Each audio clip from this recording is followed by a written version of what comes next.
So guys ಲೈಕ್ನ ಮಾಡಿ share ಮಾಡಿ subscribe ಮಾಡ್ಕೊಳ್ಳಿ. ಹಾಗೆ ಏಕೆ ಸ್ಟುಡಿಯೋ ಕನ್ನಡ ಅಂತ ಟೈಮ್ಸ್ ಮತ್ತು ವಾಟ್ಸಪ್ ಚಾನಲ್ ಇದೆ, ಡಿಸ್ಕ್ರಿಪ್ಷನ್ ಲಿಂಕ್ನ ಕೊಟ್ಟಿರ್ತೀನಿ, ಜಾಯ್ನ್ ಆಗಿ. ಸೊ ಇನ್ನು ಡೈರೆಕ್ಟ್ ವಿಷಯಕ್ಕೆ ಬರ್ತೀನಿ. ನಿಮಗೆಲ್ಲ ಗೊತ್ತಿರ್ಬೋದು, ಬಿಗ್ ಬಾಸ್ ಮನೆಯಿಂದ ಹೊರಡೆ ಹೋದಂಥ ಸ್ಪರ್ಧಿಗಳು ಮತ್ತೆ ಬಿಗ್ ಬಾಸ್ ಮನೆಗೆ ಎಂಟ್ರಿ ಕೊಟ್ಟಿದ್ದಾರೆ. ತುಂಬ ಚೆನ್ನಾಗಿದೆ ಆ್ಯಂಡ್ ಇಂಟ್ರೆಸ್ಟಿಂಗ್ ಆಗಿರುವಂಥ ವಿಷಯಗಳು ಕೂಡ ಇದೆ. ಆ್ಯಂಡ್ ಇಲ್ಲಿ ಮೇಯ್ನ್ ಆಗಿ ನಿಮ್ಗೆ ಅಬ್ಸರ್ವ್ ಮಾಡಿದ್ರೆ ಇವಾಗ ಅಲ್ಲಿ ಬಂದಿರುವಂಥ ಸ್ಪರ್ಧಿಗಳು ಯಾರಿದ್ದಾರೆ ಹೊರಗಡೆಯಿಂದ, ಸೊ ಅವ್ರು ಕೊಡುವಂಥ ಇಂಪುಟ್ಸ್ಗಳು ಕೂಡ ತುಂಬ ಇಂಪಾರ್ಟೆಂಟ್ ಆಗುತ್ತೆ ಇನ್ನೊಂದು 2 ವಾರದಲ್ಲಿ. ಆ್ಯಂಡ್ ಯಾರು ಅದನ್ನು ಸರಿಯಾಗಿ ಅರ್ಥ ಮಾಡ್ಕೋತಾರೆ, ಯಾರು ಅದನ್ನು ತಪ್ಪಾಗಿ ತಿಳ್ಕೊತಾರೆ, ಏನು ಕತ್ತಿಂದ ನೋಡಬೇಕು. ಆ್ಯಂಡ್ ಕೆಲವೊಂದು ಕಡೆ ಅಲ್ಲಿರುವಂಥ ಸ್ಪರ್ಧಿಗಳಿಗೆ ಒಂದು ರಿಯಾಲಿಟಿ ಚೆಕ್ ಕೂಡ ಆಗುತ್ತೆ. ಏನು ಅಂದ್ಕೊಂಡಿದ್ದೀವಿ, ಏನು ಮಾಡ್ತಿದ್ದೀವಿ, ಹೊರಗಡೆ ಹೇಗೆ ಕಾಣಿಸ್ತಿದೆ ಅನ್ನೋಂಥದ್ದು ಕೂಡ ಇಲ್ಲಿ ಇವಾಗ ಗೊತ್ತಾಗ್ಬೋದು ಅಂತ ಅನ್ಕೋತೀನಿ. ಆ್ಯಂಡ್ ಕೆಲವು ವಿಷಯಗಳು ಪಾಪ ಮುಖಾಮುಖಿ ಆಗ್ತಾರೆ ಕೆಲವೊಬ್ಬರು. ಸೊ ಏನಾಗುತ್ತೆ ಏನು ಕಂಡಿದೆ ನೋಡಬೇಕು. ಸೊ ಸದ್ಯಕ್ಕೆ ಇವಾಗ ಒಂದು ಪ್ರೋಮೋ ಬಿಟ್ಟಿದ್ದಾರೆ, ಹಳೆ ಗೆಳೆಯರ ಭೇಟಿಯಿಂದ ಯಾರಿಗೆ ಲಾಭ ಯಾರಿಗೆ ನಷ್ಟ ಅಂತ. ಸೊ ಇಲ್ಲಿ ವಿನಯ್ ಅವ್ರಿಗೆ ಒಂದು ಒಳ್ಳೆ ಅಡ್ವಾಂಟೇಜ್ ಆಗ್ಬೋದು ಅನ್ಕೋತೀನಿ, ಬಿಕಾಸ್ ಎಲ್ಲರೂ ಕೂಡ ವಿನಯ್ ಅವ್ರ ಟೀಮ್ ಅವರೇ ಜಾಸ್ತಿ ಇರುವಂಥದ್ದು. ಸೊ ಏನು ಹೇಳ್ತಾರೆ ಏನು ಕಥೆ ನೋಡಬೇಕು. ಆ್ಯಂಡ್ ತುಂಬ ಸ್ಪರ್ಧೆಗಳಿಗೆ ಹೆಲ್ಪ್ ಆಗುತ್ತೆ ಅಂತ ಅಂದ್ಕೊಂಡಿದ್ದೀನಿ. ಈ ಪ್ರೋಮೋ ನೋಡ್ಕೊಬನ್ನಿ. ಆ ಪ್ರೋಮೋ ನೋಡ್ಕೊಬಂದ ಮೇಲೆ ಕೆಲವು ವಿಷಯಗಳಿದೆ, ಮಾತಾಡೋಣ. ನಿಮಗಾಗಿ ಒಂದು ಸರ್ಪ್ರೈಸ್ ಕಾದಿದೆ, ಗಾರ್ಡನ್ ಏರಿಯಾಗೆ ಹೋಗಿ. ಬಿಗ್ ಬಾಸ್ಗೆ ಎಂಟ್ರಿ ಕೊಟ್ಟ ಹಳೆ ಸ್ಪರ್ಧಿಗಳು. ಮನೇಲಿ ನಿನಗೆ ಸಪೋರ್ಟ್ ಇರೋದೇ ಸಂಗೀತದಿತ್ತು. ಅಲ್ಲೇ ಬ್ರೇಕ್ ಆಯ್ತಂದ್ರೆ ಮತ್ತೆ ನೀನು ಲೋನ್ಲಿ ಆಗ್ಬಿಡ್ತೀವಿ. ಯಾರ ಬಗ್ಗೆ ಯೋಚನೆ ಮಾಡಕ್ಕೆ ಹೋಗೋಣ, ನಿಮ್ಮ ಬಗ್ಗೆ ಯೋಚನೆ ಮಾಡಿ. ಕಾರ್ತಿಕ್ ಬಗ್ಗೆ ಯೋಚನೆ ಉರ್ಕೊಂಡ್ಬಿಟ್ಟಿದಾರ, ಫುಲ್ ಸ್ನೇಹಿತರು ಉರ್ಕೊಂಡಿರ್ತಾನೆ. ಬಿಗ್ ಬಾಸ್ ಇಂದು ರಾತ್ರಿ 9:30ಕ್ಕೆ. ಸೊ ಪ್ರೋಮೋ ನೋಡೋಲ್ಲ ಏನನ್ಸ್ ಏನು ಕತೆ ಕಮೆಂಟ್ ಸೆಕ್ಷನ್ ತಿಳಿಸಿ. ಆ್ಯಂಡ್ ಇಂಟ್ರೆಸ್ಟಿಂಗ್ ಆಗಿ ಮಾಡಿದಾರಲ್ಲ ಒಂದು ರೀತಿ. ಸರ್ಪ್ರೈಸ್ನ ಸಿಕ್ಕಾಪಟ್ಟೆ ಸರ್ಪ್ರೈಸ್ ಆಗಿಟ್ಟವ್ರೆ ಗುರು. ಎಲ್ಲರೂ ಎದುರುಗೋತಾರೆ ಗುರು, ಪಾಪ. ಆ್ಯಂಡ್ ನಮ್ಮ ಹೊರತು ಸಂತೋಷ್ ಅನ್ನೋ ರಿಯಾಕ್ಷನ್ ಅಂತೂ ಕ್ರೇಜಿ ಗುರು. ಸೊ ಇಲ್ಲಿ ನಮ್ಮ ರಕ್ಷಕ್ ಬುಲೆಟ್ ಗುರು ಹೊರಗಡೆ ಸಿಕ್ಕಾಪಟ್ಟೆ ಏನೇನೋ ಮಾತಾಡ್ಕೊಂಡು ತಿರ್ಗಾ ಏನೇನೋ ಕ್ರಿಯೇಟ್ ಮಾಡ್ತವ್ರೆ. ಅದು ಏನು ಬಂದು ತಿರ್ಗಾ ಬಿಗ್ ಬಾಸ್ ಬಂದಿರೋ ಗೊತ್ತಿಲ್ಲ ಸಾಹೇಬ. ವಿಚಿತ್ರ. ಅವ್ರ ಬಾಸ್ ಮೈಕಲ್ ಬಂದಿದ್ದಾರೆ, ಆ್ಯಂಡ್ ಸಿರಿ ಮ್ಯಾಮ್ ಬಂದಿದ್ದಾರೆ, ಆ್ಯಂಡ್ ನಮ್ಮ ಭಾಗ್ಯಶ್ರೀ ಮ್ಯಾಮ್ ಇದ್ದಾರೆ.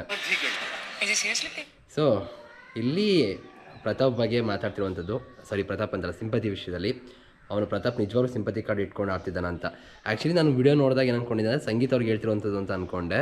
ಬಟ್ ಇಲ್ಲಿ ಪ್ರತಾಪ್ ಅಂತ ಮೆನ್ಷನ್ ಮಾಡಿದ್ದಾರೆ ಅಲ್ಲಿ, ಅವನು ನಿಜವಾಗ್ಲೂ ಸಿಂಪತಿ ಕಾರ್ಡ್ ಇಟ್ಕೊಂಡು ಆಡ್ತಿದ್ದಾನ ಅಂತ. ಸೊ ಸಂಗೀತ ಕೇಳ್ತಿರುವಂಥದ್ದು ಇಶಾನಿ ಅವ್ರನ್ನ. ಸೊ ಹೌದು ಅಂತ ಹೇಳ್ತಿದ್ದಾರೆ. ಏನು ಗೊತ್ತಾ, ಸಿಂಪತಿ ಕಾರ್ಡ್ ಅಂತಲೂ ಅನ್ಕೋಬೋದು, ಇನ್ನೊಂದು ಕಡೆ ಎಲ್ಲರೂ ಟಾರ್ಗೆಟ್ ಮಾಡಿದ್ದಕ್ಕೆ ಆ ವ್ಯಕ್ತಿ ಇಷ್ಟೆಲ್ಲ ಪ್ರೀತಿ ಸಂಪಾದನೆ ಮಾಡೋಂತಲೂ ಹೇಳ್ಬೋದು.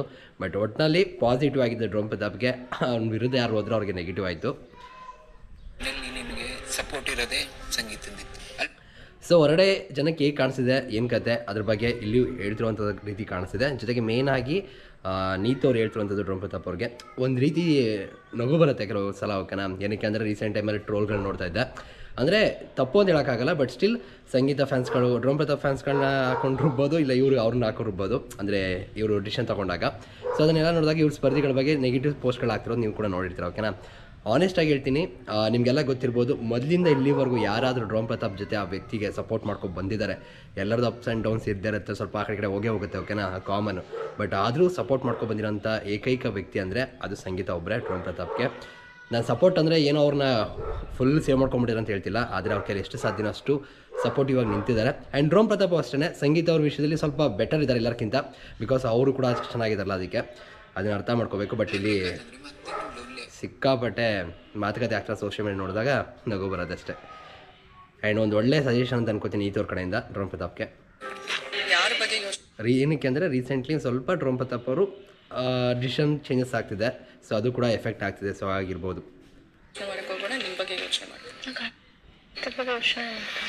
ಸೊ ಇಲ್ಲಿ ಕಾರ್ತಿಕ್ ಅವ್ರ ಬಗ್ಗೆ ಮಾತಾಡ್ತಿದ್ದಾರೆ, ಗೊತ್ತಿಲ್ಲ ಗುರು. ಅಂದರೆ ನಮ್ರತ್ ಅವರು ಯಾವ್ದಾದ್ರು ಕಾರ್ತಿಕ್ ಅವ್ರ ಬಗ್ಗೆ ಯೋಚನೆ ಮಾಡ್ತಿರೋ ರೀತಿ ಕಾಣಿಸಿದ್ಯಾ ಗೊತ್ತಿಲ್ಲ. ಕಾರ್ತಿಕ್ ಅವ್ರ ನೇಮ್ ಏನಕ್ಕೆ ಬರ್ತೀವಿ ಕತೆ ಅಂತ. ಬಟ್ ಅದು ಪಾಪ ಇವರು ನಮ್ಮ ಸ್ನೇಹಿತರಿಗೆ ಬೇಜಾರಾಗಿ ಆಗುತ್ತೆ. ಇನ್ನೇನು ಗುರು, ಪಾಪ ಆ ವ್ಯಕ್ತಿ ಅಷ್ಟೆಲ್ಲ ಪ್ರೀತಿಯಿಂದ ಹೇಳ್ಕೊಂಡು ಮಾತಾಡಿ ಅಷ್ಟೆಲ್ಲ ಮಾಡೋರು ನಮ್ರತಕ್ಕೆ ಯಾರೇನೇ ಅನ್ನಲಿಲ್ಲ. ಬಟ್ ಕಾರ್ತಿಕ್ ಅವ್ರಿಗೆ ಬಿದ್ದೋದ್ರು. ಏನು ಮಾಡೋಕ್ಕಾಗಲ್ಲ, ಎಲ್ಲರ ಮೇಲೂ ಪ್ರೀತಿ ಬರಲ್ಲ. ಆ್ಯಂಡ್ ಪ್ರೀತಿ ಬಂದ ಮೇಲೆ ಅದನ್ನು ತಡೆಯೋಕ್ಕೂ ಆಗಲ್ಲ, ಅಷ್ಟೇ. ಆ್ಯಕ್ಚುಲಿ ನನಗೆ ಸ್ನೇಹಿತ್ ತುಂಬ ಜೆನ್ಯೂನ್ ಅಂತ ಅನಿಸ್ತಾನೆ ಗುರು. ನಿಜವಾಗ್ಲೂ ಫ್ಲರ್ಟ್ ಇಲ್ಲ, ತುಂಬ ಪ್ರೀತಿಯಿಂದ ಇರ್ತಾನೆ ಅಂತ ಅನಿಸುತ್ತೆ. ಆ್ಯಂಡ್ ನಂಗೆ ಆ ವ್ಯಕ್ತಿ ಎಲ್ಲ ಒಂದು ಕಡೆ ಜನಗಳನ್ನ ಸೆಲೆಕ್ಟ್ ಮಾಡ್ಕೊಂಡಿದ್ದ ರೀತಿ ತಪ್ಪಾಗಿತ್ತೇನೋ ಅನ್ಕೋದೆ, ಅಥವಾ ಸಪೋರ್ಟ್ ಮಾಡಿದ್ದ ವಿಷಯಗಳು ತಪ್ಪಾಗಿತ್ತೇನೋ, ಅಥವಾ ಜನಗಳಿಗೆ ಇಷ್ಟ ಆಗಂತಿರೋದ್ರಿಂದ ಈ ವ್ಯಕ್ತಿ ಯಾರು ಸಪೋರ್ಟ್ ಮಾಡಿದ ಅದಕ್ಕೆ ಇಷ್ಟ ಆಗಲಿಲ್ವೇನೋ. ಬಟ್ ಸ್ಟಿಲ್ ನನ್ನ ಒಪಿನಿಯನ್ ಕೇಳಿದ್ರೆ ನಿಜವಾಗ್ಲೂ ಸ್ನೇಹಿತ್ ಮಸ್ತ್ ಹುಡುಗ. ಇಂದು ರಾತ್ರಿ 9:30ಕ್ಕೆ. ಆ್ಯಕ್ಚುಲಿ ಸ್ನೇಹಿತ ಅಂತವರು ಲೈಫ್ ಪಾರ್ಟ್ನರಾಗಿ ಬಂದರೆ ಅವ್ರ ಲೈಫ್ಗೆ ಒಳ್ಳೇದು ಅಂತ ಅನ್ಕೋತೀನಿ ನಮ್ರತ ಅವ್ರಿಗೆ, ಬಿಕಾಸ್ ಜೆನ್ಯೂನ್ ಇದ್ದಾರೆ ತುಂಬ. ಸೊ ಹಾಗಾಗಿ ಅಷ್ಟೇ ನೋಡೋಣ ಏನಾಗುತ್ತೆ ಏನು ಕಥೆಯಿಂದ. ಬಟ್ ಇಲ್ಲಿ ತೋರಿಸ್ತಾರ ರೀತಿ ಏನಿರಲ್ಲ. ಆ್ಯಂಡ್ ಆ ವ್ಯಕ್ತಿಗೆ ಕೇರಿಂಗ್ ಇದೆ, ಪ್ರೀತಿ ಇದೆ. ನೋಡೋಣ ಏನಾಗುತ್ತೆ ಏನು ಕಥೆ ಅಂತ ಮುಂದಿನ ತಿಂಗಳಲ್ಲಿ. ಆ್ಯಂಡ್ ನೋಡುವ ಅಷ್ಟೇ. ಏನಿದೆ ಗೈಸ್ ಇದು ರಿಯೂನಿಯನ್ ಬಗ್ಗೆ. ಆ್ಯಂಡ್ ಸಿರಿ ಮ್ಯಾಮ್ ಕೂಡ ಕಾರ್ತಿಕ್ ಅವ್ರಿಗೆ ಕೆಲವು ಸಜೆಷನ್ ಕೊಡ್ತಾರೆ ಅಂತ ನಾವು ಪೋಸ್ಟ್ಗಳು ನೋಡ್ತಾ ಇದ್ದೆ. ನೋಡೋಣ. ಆ್ಯಕ್ಚುಲಿ ಸಿರಿ ಮ್ಯಾಮು ಕಾರ್ತಿಕ್ ಅವ್ರಿಗೆ ಸಿಕ್ಕಾಬಟ್ಟೆ ಅವರಿಬ್ಬರು ತುಂಬ ಚೆನ್ನಾಗಿದ್ರು. ಸೊ ಇಲ್ಲಿ ಏನಾಗುತ್ತೆ ಏನು ಕಥೆ ಅಂತ ನೋಡಬೇಕು. ಕಾಟ್ಲೇ ಇದೆ. ಆ್ಯಂಡ್ ಇಲ್ಲೇ ಒಂದು ಈಸಿಯಾಗಿ ಗೊತ್ತಾಗ್ತದೆ ಯಾರಿಗೆ ಯಾರ ಜೊತೆ ಏನೇನು ಸಜೆಷನ್ ಕೊಡ್ತಾರೆ ಏನು ಕತೆ. ಸೊ ಅದು ಎಷ್ಟು ಹೊರಗಡೆ ಎಫೆಕ್ಟ್ ಇದೆ ಏನು ಕತೆ ಅನ್ನೋಂಥದ್ದು ನೋಡೋಣ ಎಪಿಸೋಡ್ನಲ್ಲಿ. ಎಷ್ಟು ವೇಟ್ ಮಾಡ್ತೀರಿ ಇವತ್ತಿನ ಎಪಿಸೋಡ್ಗೆ ಕಮೆಂಟ್ ಸೆಕ್ಷನ್ ತಿಳಿಸಿ. ಸಿಗೋಣ ಮತ್ತೆ. Thank you guys, love you guys, bye.